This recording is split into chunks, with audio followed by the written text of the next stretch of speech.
신약교회가 대부분 주님의 성탄을 기념하는 것은 다시 오시는 주님을 간절히 기다리는 까닭일 것입니다. 마지막 나팔 소리가 들리는 그날 그리스도와 같아지게 하실 그 간절한 소망이 한 해가 저물어가고 새해가 다가오는 길목에 들리는 캐럴에 아기로 오신 그분에게로 향하게 되는 것입니다. 어린 아기로 세상에 내려오신 하나님은 모든 절망을 삼키는 영광의 소망, 모든 슬픔을 기쁨으로 만드는 유일한 위로이십니다. 하나님의 다른 모든 말씀과 더불어서 주님의 성탄과 성육신을 전하는 이 말씀은 죄의 현실 가운데 있는 우리에게, 고난의 현실에서 절망하는 연약한 인생에게 복된 소식입니다. 지난 두 번의 성탄절기에 우리가 누가복음 1장, 2장에서 주님의 성육신을 살폈는데 올해는 마태복음 1, 2장에서 주님의 성탄을 생각하겠습니다. 마태복음은 누가복음과 비슷하게 주님의 성탄과 어린 시절을 복음서의 머릿말에, 그리고 그 복음서의 맺은말에는 그리스도의 십자가와 부활을 담습니다. 그 줄거리 보시면 머릿말, 끝에 맺은말이 1, 2장, 26장에서 28장이 나오고 중간에 3장부터 25장까지 마태복음의 본론이 나오는데 그 내용은 주님의 행하심과 교훈하심입니다. 5부분으로 보통 나눕니다. 그래서 우측에 보시면은 사건이 3, 4장에 기록되어 있고 이어서 5장부터 7장까지는 유명한 산상보훈이 이어집니다. 산상보훈의 주제는 천국이지요. 그리고 8장, 9장 사건이 주로 기록되어 있고 10장에는 사도를 파송하는 내용이 하시면서 베푸시는 설교입니다. 그리고 11장부터 12장에 사건이 나오고 13장에는 유명한 천국 비유들 해설이 나옵니다. 이 천국 비유는 천국과 심판에 관한 주제입니다. 그리고 다시 14장부터 17장까지는 사건들이 이어지고 있고 그리고 18장에는 이 천국과 특별히 교회에 관한 주님의 교훈이 나옵니다. 그리고 19장부터 22장에 다시 사건들, 예루살렘에 올라가신 이후의 사건들, 그리고 23장부터 25장까지는 심판과 종말에 관한 주님의 긴 강론들이 이어집니다. 마태복음의 구성 혹은 줄거리에 관해서 얼마나 다양한 견해가 있는지 짐작하실 겁니다. 그 모든 견해가 다 옳은 건 아닙니다만 온갖 견해가 나올 만큼 성신의 영감 아래서 마태 사도는 실로 심오하게 그리스도를 전합니다. 바꿔서 사람 되신 하나님이 그리스도로서 행하시고 말씀하시는 그 사실 자체가 얼마나 심오합니까? 게다가 길고 긴 구약 역사에서 여호와가 친히 하신 그 많은 말씀이 그리스도 안에서 온전히 이루어졌으니까 그 수많은 계시의 시냇물들이 거대한 강줄기로 이어져 모이는 저 장엄한 광경은 하늘에서도 보아도 다 헤아릴 길이 없어 천사들이 주님의 몸, 교회에서 그것을 배우고자 합니다. 이 그리스도 계시를 간단한 줄거리로 파악하려 든다면 실로 가소로운 일입니다. 거울로 보는 것조차 벅찬 이 연약한 인생이 그저 자신의 시력에 맞는 알맞은 안경을 끼는 정도가 될 것입니다. 긴 본론은 말씀드린 대로 주님이 행하시고 말씀하시는 내용으로 이루어져 있는데 행하심을 기록한 부분에도 물론 교훈하신 그 내용이 기록되어 있습니다. 자세한 이야기는 다음에 마태복음 본론을 배울 기회가 있으면 그때 생각하기로 하죠. 다만 주님이 길게 전하신 그 5부분을 보면은 천국과 교회에 관한 교훈이라 할 수 있는데 참으로 정교한 줄거리로 되어 있습니다. 오늘부터 살필 말씀과 관련해서만 요점을 말씀드리면은 천국의 주제들 사이에 사도를 파송하는 일과 교회 세우시는 일에 관한 주제가 나옵니다. 이는 주님이 세례와 시험을 받으신 후에 회개하라 천국이 가까이 왔다 전하시고 그리고 그 천국의 능력을 나타내신 사실과도 붙어 있습니다. 하나님은 말씀하신 대로 이루십니다. 교회의 사명은 주님의 말씀을 전하고 그 교훈을 받드는 것입니다. 복음이 전파되고 받아지는 그 교회를 중심으로 천국이 삶에서 역사에서 나타나는 것입니다.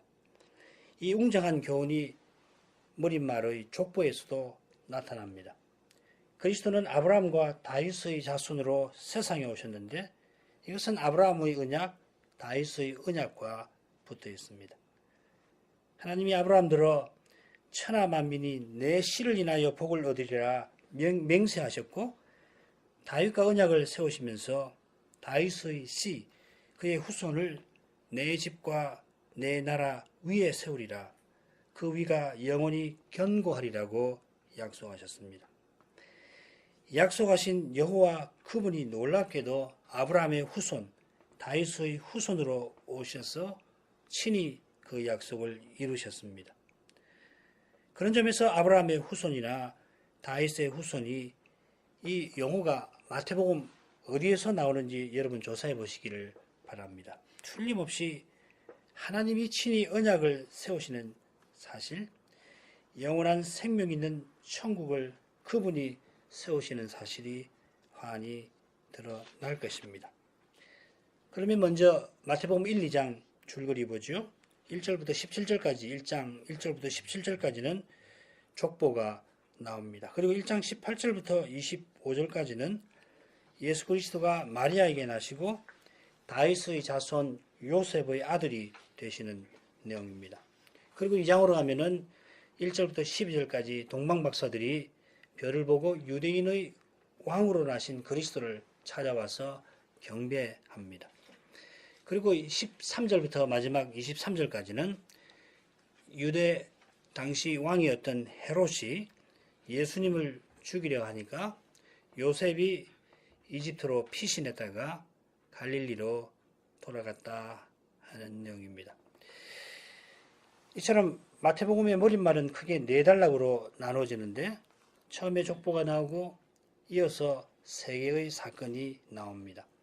세 사건은 그리스도의 거룩한 출생, 동방박사의 경배, 헤롯 왕의 사탄적인 공격에 관한 것인데 예수님이 다윗의 자손, 곧 유대인의 왕이신 주제를 함께 다룹니다.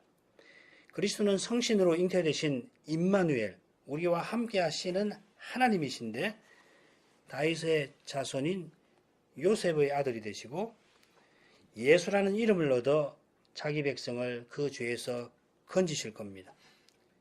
예수님은 예언대로 베들레헴에서 태어나셨는데 동방박사들이 별을 보고 유대인의 왕을 경배하러 옵니다. 헤롯 왕은 유대인의 왕이 그 지척인 예루살렘에서 지척인 베들레헴에서 태어난 줄을 알았어도 오히려 그리스도를 죽이려 합니다마는 그 그리스도를 하나님은 내 아들이라 부르시며 헤롯의 공격에서 자기 아들을 건져 주십니다. 이 모든 사건이 선지자의 예언, 곧 하나님의 말씀을 좇아 이루어졌습니다. 마태복음 머릿말 1, 2장에 5번 선지자의 예언이 나옵니다. 이사야, 미가, 호세아, 예레미야에 기록된 말씀들이 그리스도의 탄생 사건들에서 이루어졌습니다.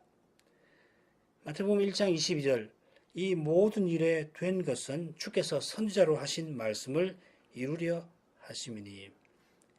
주께서 자기 종을 통하여 말씀하신 그 일, 언약하신 그 일을 이루셨는데 친히 사람 되시기까지 하셨습니다. 바로 이것이 족보에 담긴 중요한 교훈 입니다. 주께서 말씀하신 대로 친히 이루시되 사람 되시기까지 하셨으면은 틀림없이 우리가 주님 주신 그 십자가 지고 가는 그 길에서 주님이 우리와 함께 하실 것입니다. 하나님이 말씀하신 그 일을 이루려고 하나님이 하실 수 있는 모든 일을 행하신 것입니다. 우리의 현실이 하나님 말씀과 아무리 어긋나 보일지라도 그분은 틀림없이 말씀하신 대로 이루십니다. 저는 그 말씀을 겸손히 듣고 받드는 신자와 교회를 주님은 결코 외면치 아니하실 것입니다. 이제 그리스도의 족보를 살피겠는데 먼저 줄거리 보죠. 1절 머릿말입니다. 그리스도의 세계 족보라 하는 말이고 그 다음 2절부터 16절까지는 족보의 내용이 쭉 나옵니다. 그리고 17절에는 맺은 말인데 이 족보의 구성이 세 부분으로 되어 있고 각각 14대씩 되어 있다 하는 겁니다. 족보의 내용을 좀 더 보면은 한 4수로 나눌 수 있습니다. 2절부터 6절 상반절까지는 아브라함부터 다윗 왕까지고 그 다음에 10절까지는 다윗부터 바벨론 이거 하기 전까지 그 다음에 11절은 바벨론 이거 때에 관한 거고 그 다음에 12절부터 16절은 바벨론 이거 이후에 바벨론으로 가서 거기 돌아온 때부터 그리스도까지 이렇게 됩니다. 줄거리에서 드러나듯이 족보를 소개하는 머릿말로 시작해서 그 족보의 내용 혹은 구성을 제시하는 맺은 말로 끝납니다. 이 머릿말과 맺은 말 사이에 아브라함부터 그리스도까지 이 언약을 계대하는 사람이 모두 41명이 나옵니다. 계대하는 인물만 이렇게 쭉 세면은 물론 정확하게 계산하면은 숫자가 줄어듭니다. 맺은 말에서 족보의 내용을 요약하면서 전체 족보를 아브라함부터 다윗까지, 다윗부터 바벨론 이것까지, 바벨론 이것부터 그리스도까지 세 수로 나누고 각 부분을 14대로 만들어 놨습니다. 족보가 이런 방식으로 중단 없이 이어진다면 계대하는 사람의 수는 40명이 되어야 되죠. 처음에 14명, 그 다음에는 13명, 13명. 이새가 다윗 왕을 낳았다 하고서 다윗 왕은 솔로몬을 낳았다 이렇게 했으니까 14, 13, 13 이렇게 됩니다만은 족보를 계대하는 사람은 41명입니다. 그 이유가 무엇인지 이미 짐작하실 겁니다. 그 이유는 바벨론 이거와 붙어 있습니다. 바벨론 포로 기간이 족보의 단절을 가져왔기 때문에 계대하는 사람 수는 41명이 족보에 나옵니다. 어떻게 단절과 계대를 함께 말할 수 있을까요? 혹은 이 단절과 계대를 어떻게 우리가 받아들여야 할까요? 다음 시간에 아마 우리가 생각할 텐데 한번 일주일 동안 생각해 보시기 바랍니다. 15절로 이루어진 족보의 내용은 똑같은 낱말이 39번 나오는데 알고 계시는 것처럼 나았다 하는 말입니다. 헬라어로는 에겐네센입니다. 계대하는 사람이 41명이니까 40번 나와야 하는데 맨 첫 사람은 빼야 되죠. 과연 같은 동사가 40번 나옵니다만은 마지막 한 번은 수동태로 되어 있습니다. 같은 동사가 39번은 나았다 능동태인데 나머지 한 번은 나은 바 되었다. 우리 한글 개혁은 수동태를 우리말이 안 쓰니까 나신이라 16절에 그렇게 번역이 되었습니다만은 나신 바 되었다 이렇게 됩니다. 이런 문법적인 차이가 성육신의 신비를 다 드러내지는 못합니다만은 이 신비가 이런 문법적인 차이를 가져왔습니다. 성육신 하신 그리스도는 영원하신 아들인데도 놀랍게도 우리처럼 어머니에게서 태어나셨습니다. 나온 바 되셨습니다. 그런 까닭에 그리스도를 낳은 어머니의 이름이 족보에 나옵니다. 마리아만 아니라 여성이 4사람 더 나오는데 다말, 라합, 룻, 우리아의 아내, 바세바인데 이름은 밝히지 않았습니다. 네 사람 가운데 두 사람은 인생의 두려운 죄와 깊이 관련되어 있습니다. 다말, 그 다음에 우리아의 아내. 관련되어 있습니다만은 그 죄를 뚫고 하나님의 은혜가 인생 가운데 나타납니다. 그 은혜는 죄와 상관없는 하나님이 죄 있는 육신의 모양을 취하시는 데서 환히 드러납니다. 자, 이만큼 줄거리를 보고 족보에 기록된 말씀을 듣도록 하겠습니다. 1절 다시 읽습니다. 아브라함과 다윗의 자손 예수 그리스도의 세계라. 아브라함과 다윗의 자손 이렇게 번역되었습니다만은 아브라함의 아들, 다윗의 아들입니다. 비슷한 방식의 족보가 역대기에 자주 나옵니다.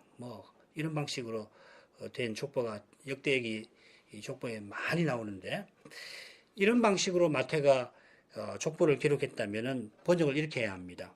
예수 그리스도의 족보, 저는 다윗의 아들이요 다윗은 아브라함의 아들이라. 혹은 아브라함의 아들, 다윗의 아들, 예수 그리스도의 족보, 이렇게 번역해야 합니다. 흔히 족보라고 하는 이 세 개는, 이 표현은 창세기에 두 번 나오는데 2장, 5장에 나오는데, 이 표현에는 창세기 단락 표시인 톨레돗이라는 낱말이 들어있습니다. 히브리어로는 세페르 톨레도트, 세페르라는 말은 책이라는 말이고, 톨레도트는 우리가 하는 그 후에 대략 이런 말로 번역되는 표현이죠.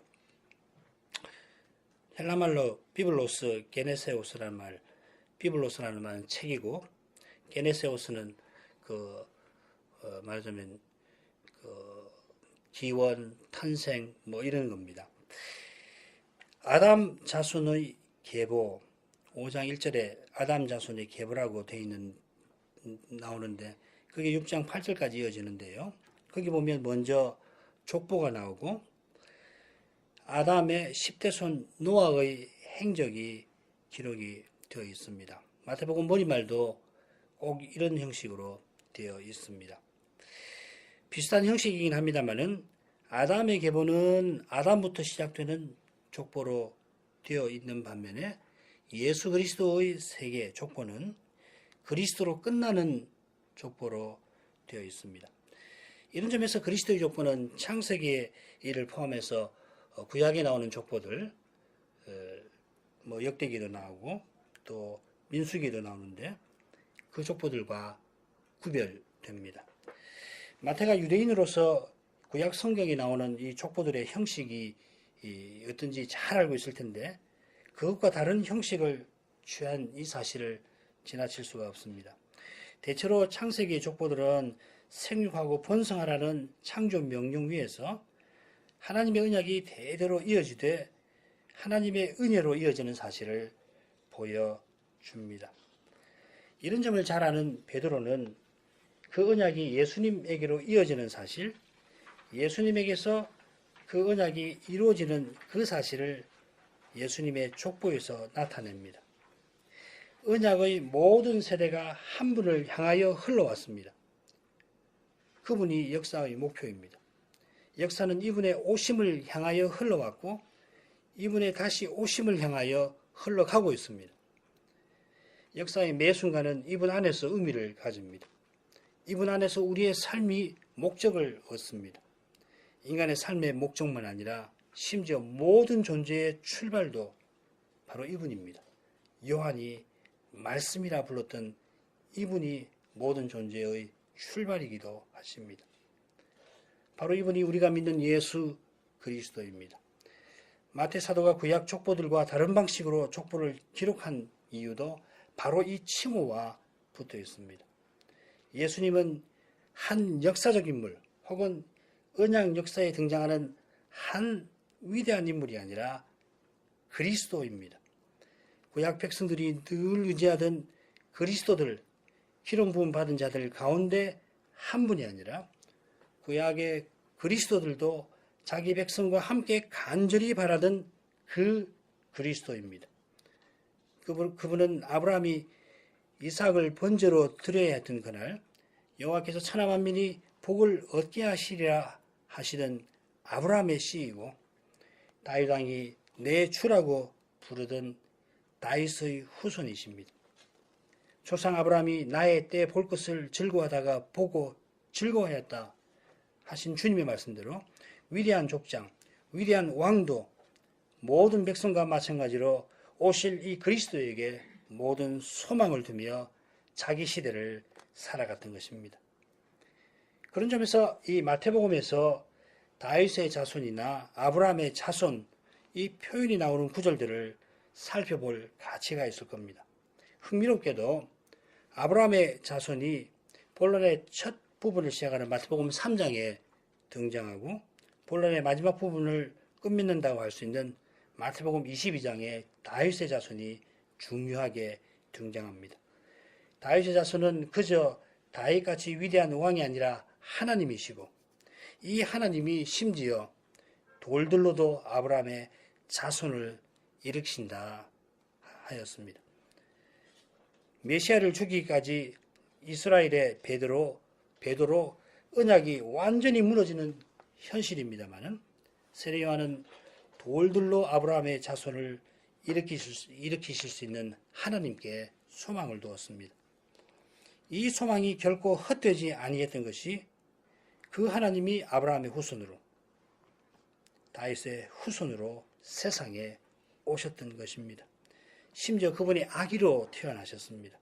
강보에 쌓여져서 구유에 뉘었습니다. 땅을 하늘로 감사신 그분이 강보에 쌓이셨고 큰 산들을 땅 위에 놓으신 그분이 작은 구유에 누이셨습니다.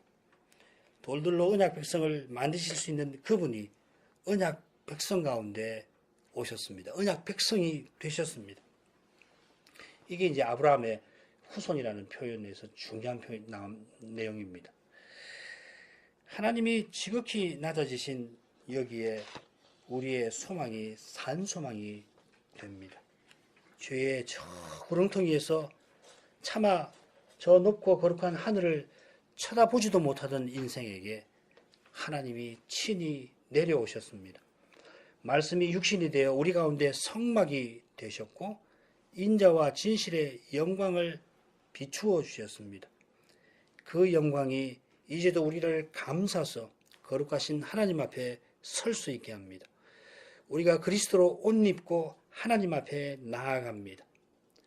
장차는 그리스도와 같아질 겁니다. 영원히 하나님의 영광 가운데 들어갈 것입니다. 이미 우리가 그리스도 안에서 하나님을 모신 성전으로 그러나 세워져 가고 있습니다. 참으로 예배하는 교회에서 하나님의 영광이 비칩니다. 우리의 소망은 산 소망입니다. 이루어져 가고 있는 소망이고 틀림없이 이루어질 소망입니다. 그처럼 죄의 현실에 우리가 완전히 절망하는 그때에도 참된 믿음은 영광의 소망을 마침내 봅니다. 영광의 소망이신 그분이 절망하는 우리를 붙들고 계시는 까닭입니다. 우리는 절망하는데 절망하는 우리를 통해서 영광의 소망이 자기를 드러내십니다. 영광의 소망이신 그리스도께서 절망인 우리와 함께 하십니다. 그분의 이름이 임마누엘임을 기억하십시오. 이 마태복음이 우리와 함께 하시는 임마누엘 하나님에 관한 기쁜 소식입니다. 하나님과 함께 있을 수 없는 우리와 주님이 함께 해주시는 여기에 참된 소망이 여기서 솟아납니다. 두세 사람이 내 이름으로 모인 그곳에 나도 그들 중에 있다 하신 그분이 도무지 주님을 가운데 모실 수 없는 우리 인생에게로 내려오셨고 그처럼 세상 끝날까지 주의 이름을 참되게 부르는 교회와 그분은 함께 하실 겁니다. 그분이 영광의 소망으로 주를 믿는 우리와 함께 하실 것입니다. 아니 먼저 우리와 함께 하셔서 우리의 믿음을 굳게 붙드실 것입니다. 주님으로부터 생각하는 거기에 그 주님에게로 나아가는 거기에 이미 참된 해답이 기다리고 있습니다. 우리를 기다리고 있습니다. 주님을 기다림, 이것이 바로 해답입니다. 주님을 기다리는 그 심정으로 성탄을 맞이하는 이것이 우리의 기쁨입니다. 주님이 속히 오셔서 우리의 슬픔을 기쁨으로 바꾸어 주시기를 기도하십시다. 이제 족보의 내용으로 나가야 되겠는데 크게 넷으로 살필 겁니다. 먼저는 아브라함부터 다윗까지의 족보입니다. 읽겠습니다. 2절부터입니다. 아브라함이 이삭을 낳고 이삭은 야곱을 낳고 야곱은 유다와 그의 형제를 낳고 유다는 다말에게서 베레스와 세라를 낳고 베레스는 헤스론을 낳고 헤스론은 람을 낳고 람은 아비나답을 낳고 아비나답은 나손을 낳고 나손은 살몬을 낳고 살몬은 라합에게서 보아스를 낳고 보아스는 룻에게서 오벳을 낳고 오벳은 이세를 낳고 이세는 다윗 왕을 낳으니라. 이 부분은 다윗이 아브라함의 후손임을 자손임을 설명합니다. 하나님이 아브라함에게 자손과 땅에 관해서 약속하신 일이 구약시대는 누구보다 이 다윗에게서 이루어졌다 할 수 있습니다. 창세기 15장을 보면 여호와께서 아브라함의 후손에게 주시겠다 약속하신 것에 가장 가까운 강역이 다윗 시대였고 다윗만큼 여호와의 종 메시아의 모습을 취한 왕이 없습니다. 그런 점에서 이새가 다윗 왕을 낳았다 마태가 표현했을 겁니다. 그러나 다윗 왕에서 족보는 멈출 수가 없습니다. 족보는 단조롭게 누가 누구를 낳았다 이렇게만 되어 있지는 않습니다. 물론 누가 누구를 낳았다 이렇게 이어지는 점도 중요합니다. 지금도 그런 면이 없지는 않습니다만 구약시대에는 언약의 자손을 낳는 일이 영원한 생명에 이르는 그 구원을 나타내는 중요한 상징입니다. 상징이에요. 물론 이것은 언약의 자손으로서 메시아가 오신다는 사실에 있습니다. 누구의 집에서 메시아 오실지 모르는 거거든요. 지금도 오신 메시아 안에서 우리의 인간관계가 참된 의미를 지닙니다. 그리스도를 모신 관계만이 영원한 의미를 지니고 참된 생명을 드러냅니다. 누가 누구를 낳았다 내용 이외에 기록된 표현들이 여럿 있는데 틀림없이 마태가 예수 그리스도의 오심과 관련해서 전하고자 하는 교훈과 붙어 있을 겁니다. 가령 역대기 2장부터 4장까지를 보면 유다 지파의 족보가 나오는데 마태복음의 족보와 비교해보면 똑같지는 않습니다. 유다가 다말에게서 두 아들 얻은 사실은 역대기 족보에도 나옵니다만 라합과 룻에 관한 이야기는 없고요. 솔로몬의 출생도 조금 다르게 되어 있습니다. 이런 점에서 역대기의 족보가 교훈하는 내용에 비추어서 이런 점들은 살펴야 할 겁니다. 마찬가지로 마태는 예수 그리스도의 성육신을 전하면서 족보에 독특한 내용을 덧댔습니다. 자, 마태가 덧댄 내용 중에 세 여인에 관한 부분이 두드러집니다.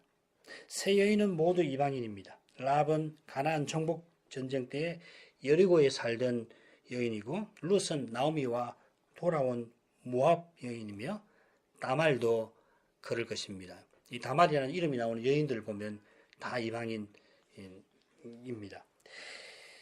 며느리 다말이라 소개한 역대기와 달리 마태복음에는 그냥 다말이라 되어 있습니다만 마태복음의 주된 독자인 유대인들은 창세기 38장의 사건을 압니다. 네 복음서가 있는데 마태복음은 유대인들에게 보냈다 하는 것이 학자들의 정설입니다. 유다가 어떻게 다말을 취하게 되었는지 알 때에 다말에게서 태어난 베르스에게로 이 언약이 이어진 것은 오직 하나님의 은혜입니다. 바로 그 은혜로 룻이 나오미와 함께 언약의 땅에 돌아왔습니다. 룻이 모압 여인인데도 모압에서 돌아온 여인이라 한 것은 회개하는 나오미와 똑같은 믿음을 룻이 지녔기 때문입니다. 흥미롭죠. 룻이 모압에서 돌아왔다. 원래 모압 여인인데 회개했다는 이야기거든. 이 믿음이 출애굽에 나타난 하나님의 크신 일을 들었던 라합에게도 생기게 하셨습니다. 두 사람이 언약 밖에 있었을 뿐만 아니라 여인이었습니다마는 위대한 왕이 태어나는 일에 크게 쓰임 받았습니다. 라합은 다윗의 증조 할머니이고 룻은 할머니입니다마는 이스라엘 가문이 3, 4대로 이루어진 확대 가족이라 하는 점을 고려해 보면 소년 다윗이 믿음으로 골리앗과 싸워 이긴 때에는 이 할머니와 증조 할머니의 신앙적 감화를 엿볼 수도 있을 것도 같습니다.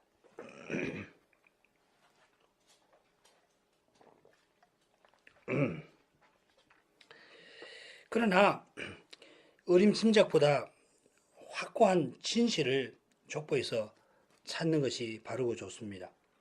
그 진실은 언약 밖에 있던 라합과 룻을 언약 안에 부르신 그 하나님이 믿고 회개하는 이 두 여인을 언약 이루는 데 친히 써주신 그것입니다.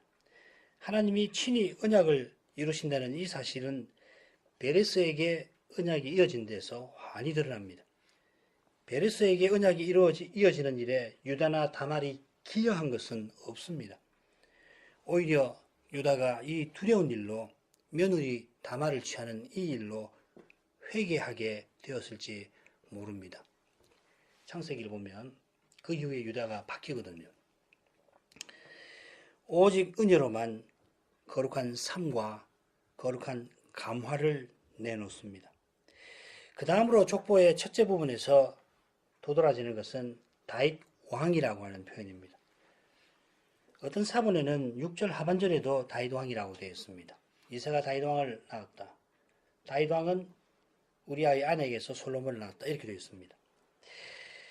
족보에 나오는 41명은 언약을 이어가는 인물들이어서 다윗부터 바벨론 이것까지 나오는 다윗의 후손들은 전부 왕들이고 그전에도 위대한 족장과 방백들이 있습니다마는 직함이 표시된 인물은 다윗과 예수님뿐입니다. 마태가 두 분만 직함을 언급했을 뿐만 아니라 이 두 분의 직함은 사실상 같습니다. 다윗 왕은 그저 통치자가 아니라 기름 부음 받은 왕이고 예수님은 그리스도 곧 기름 부음 받은 분인데 하나님 나라의 왕으로 오셨습니다. 여기서 마태가 전하는 그리스도가 어떤 분인지를 짐작할 수 있을 겁니다. 우리가 지난 순환절과 부활절에 배운 대로 부활하신 주님이 하늘과 땅의 모든 권세 받으신 사실 위에서 사도들에게 명령하신 장면으로 마태복음이 끝나는데 마태복음의 시작은 그리스도가 위대한 왕 다윗의 후손으로 세상에 오신 그 장면입니다. 당시 로마인들에게 이 복음, 유앙겔리온이라고 하는 말은 그 사람들이 이 복음이라는 말을 들으면은 뭘 떠올렸냐면 위대한 왕의 탄생을 가리켰습니다. 시저가 탄생했을 때 이 복음이라는 말을 씁니다. 모든 왕이 태어나셨으면은 인생에게 만민에게 과연 복된 소식이 아닐 수 없습니다. 게다가 복된 소식의 심히 복된 것은 그 위대한 왕, 가장 위대한 왕이 자기 백성을 위해서 목숨 버리시는 데 있습니다. 그 왕이 우리 없이 계시지 않는 사실, 세상 끝날까지 우리와 함께 해주시는 그것만큼 복된 게 없습니다. 하늘과 땅의 모든 권세 받으신 그 왕이 함께 하시면 그분의 손안에 우리가 있으면 어떤 현실에서도 두려워할 것이 없겠습니다. 하나님 나라의 왕이 명령하신 대로 그리스도의 복음을 전하고 그분의 교훈을 받드는 거기에 하나님 나라가 나타납니다. 그 나라가 의로운 나라, 복된 나라, 영원한 나라인데 무엇보다 이 그리스도가 전부이시고 하나님이 전부 안에 계시는 나라입니다. 한 가지만 이 족보의 첫째 부분에서 더 생각할 게 있는데 야곱이 유다와 그 형제들을 낳았다 하는 것입니다. 똑같은 표현이 셋째 부분에 바벨론 이것 때에 요시아가 여고냐와 그 형제들을 낳았다 이렇게 나옵니다. 왜 마태는 이 두 군데에서 그 형제들을 언급하는 것일까요? 무슨 말이냐면 역대기 족보에 보면은 그 형제들을 기록하는 경우들이 많거든요. 유다 지파의 족보를 보면 누가 누구를 낳았다. 이런 식 내용이 많이 있는데, 왜 마태는 그런 거 알면서도 여기서만 야곱의 경우 그리고 요시아의 경우를 이렇게 그 형제를 낳았다라고 썼을까요? 이 무릎은 우리가 다음 시간 족보의 셋째 부분을 다룰 때 함께 생각해 보도록 할 텐데, 야곱이 유다와 그 형제를 낳은 그 일과 요시아가 여고냐와 그 형제들을 낳은 일이 무슨 관계가 있는 걸까요? 한번 이것도 생각해 보시고 다음 시간에 함께 구원의 교훈을 이 표현과 관련해서 생각해 보죠. 이 둘째 부분 나갈 수 있겠습니다. 6절 하반절부터입니다. 다윗은 우리아의 아내에게서 솔로몬을 낳고, 솔로몬은 로보암을 낳고, 로보암은 아비야를 낳고, 아비야는 아사를 낳고, 아사는 요사밧을 낳고, 요사밧은 요람을 낳고, 요람은 우시야를 낳고, 우시야는 요담을 낳고, 요담은 아하스를 낳고, 아하스는 히스기야를 낳고, 히스기야는 므낫세를 낳고, 므낫세는 아몬을 낳고, 아몬은 요시야를 낳고. 이 부분은 이스라엘의 왕조 시대를 담고 있습니다. 사울이 이스라엘의 처음 왕입니다마는 언약을 이어간 유다 지파에서 다윗이 왕이 되었고, 이후 바벨론에 망할 때까지 다윗 가문에서 왕이 계속 나왔습니다. 이미 말씀드린 대로 어떤 사본에는 다윗 왕이 솔로몬을 낳았다 이렇게 되어 있기도 합니다. 자, 그런데 한 가지 이상한 사실이 있습니다. 솔로몬이 죽은 후에 남북으로 나뉜 후에 남쪽 유다에는 모두 20명의 왕이 있었던 반면에 족보에는 13명만 나옵니다. 여고냐는 이 족보의 셋째 부분, 넷째 부분에 등장하죠.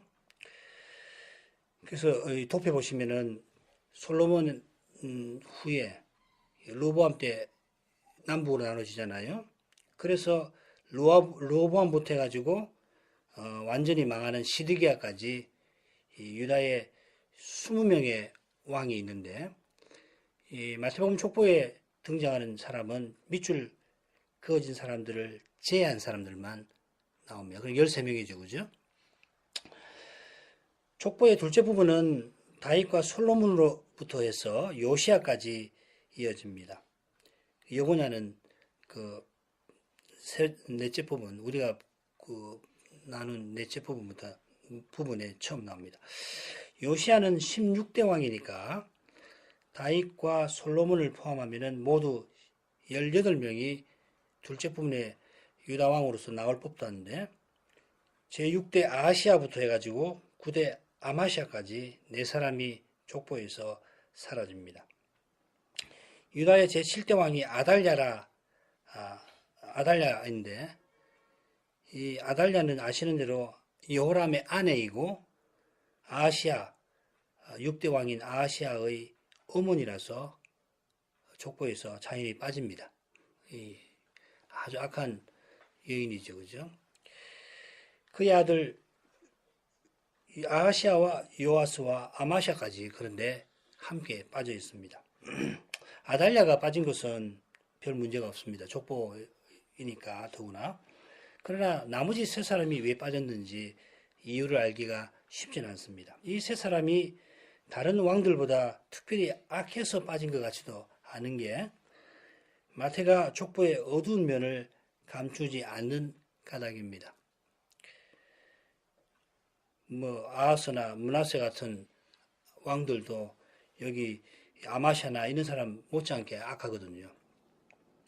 세 왕의 생략은 마태가 일부러 14대씩 세수로 족보를 구성한 사실과 붙어 있습니다. 왜 마태가 이 14대씩 족보를 구성했겠는가? 다음 시간에 우리가 17절에서 생각을 할 것입니다. 둘째 부분에서 우리가 꼭 생각할 것은 다윗 왕이 우리아의 아내에게서 솔로몬을 낳은 사실입니다. 이 사실은 유다가 며느리 다말에게서 베레스를 얻은 사실 못지않게 우리 인생의 근원적인 연약함을 잘 보여줍니다. 누가 더 나은가 생각할 틈도 주지 않을 만큼 이 두 사실은 인생의 죄의 깊이를 드러냅니다.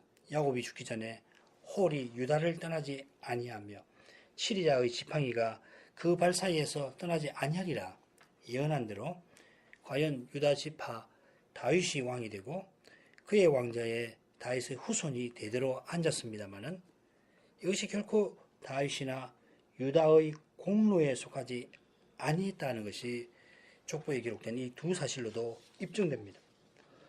그처럼 야곱의 예언은 결코 위대한 왕 다윗에게서 온전히 성취될 수가 없었고 연약한 다윗도 자기 후손으로 오시는 그리스도를 간절히 바라보아야 했습니다. 자기 죄를 깨닫는 사람마다 다윗처럼 오직 그리스도를 바라봅니다. 그리스도를 바라보는 사람만이 거룩한 삶을 삽니다.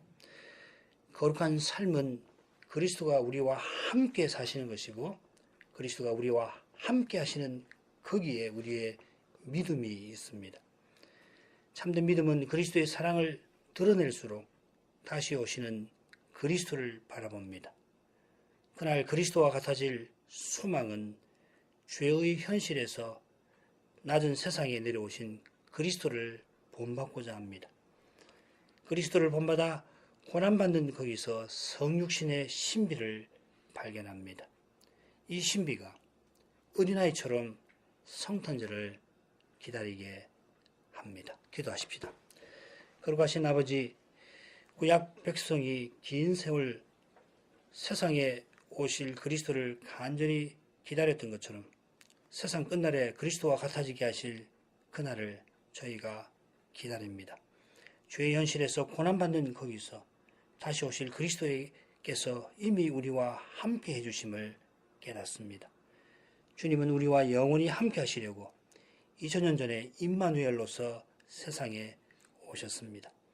주님은 다시 오실 그 순간을 향하여 마치 하루를 천년같이 여기시면서 우리의 죄에 대하여 인내하시기를 천년을 하루처럼 여기시며 그날을 향하여 가십니다. 참된 믿음으로 주님의 이런 사랑을 나타낼 수 있게 해주시기를 구합니다. 이런 심정으로 이 성탄절기를 지낼 수 있기를 간절히 바랍니다. 거기서 성육신의 신비를 맛보게 하셔서 저희 마음이 어린아이처럼 순수한 기쁨에 이를 수 있게 해 주십시오. 그 기쁨 가운데에서 세상에 오신 주님을 찬송할 수 있게 해 주십시오. 예수님 이름으로 기도합니다. 아멘.